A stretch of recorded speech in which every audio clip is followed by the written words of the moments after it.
नमस्कार, पूज्यनगरी न्यूज मध्ये आपलं स्वागत आहे। आता पाहूया ठळक घडामोडी। पूज्यनगरी न्यूज मध्ये आपले स्वागत आहे। परंडा तालुक्यातील महत्त्वाच्या घडामोडी। पूज्यनगरी न्यूजच्या बातमीचा इफेक्ट। कपिलापुरी पाटीजवळील वाळू साठ्याचा महसूल विभागाकडून पंचनामा, तालुक्यात खळबळ। 60 ब्रास वाळू साठा असल्याची पंचनाम्यात नोंद। वाळू घाटातून वाळू खरेदी केल्याचा दावा, मात्र पथकासमोर पावत्या दिल्याच नाही। तहसीलदारांना पावत्या दाखवणार असल्याचं पथकाला सांगण्यात आले।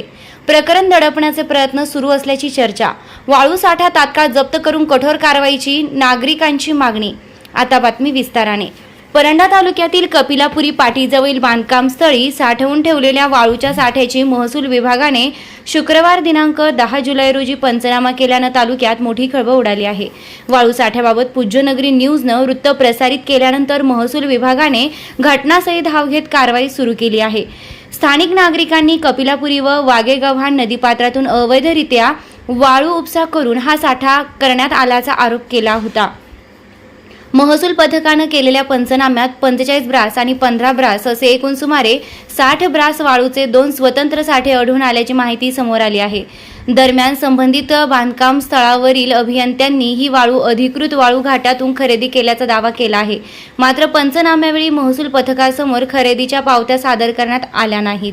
त्या तहसीलदारांसमोर सादर करण्यात येतील असे सांगण्यात आल्याची माहिती आहे। यामुळे आता खरेदीच्या पावत्या खरोखर आहेत का, असल्यास त्या कधी सादर केल्या जाणार आणि तहसीलदार पुढे कोणती कारवाई करणार याकडे संपूर्ण तालुक्याचे लक्ष लागलं आहे।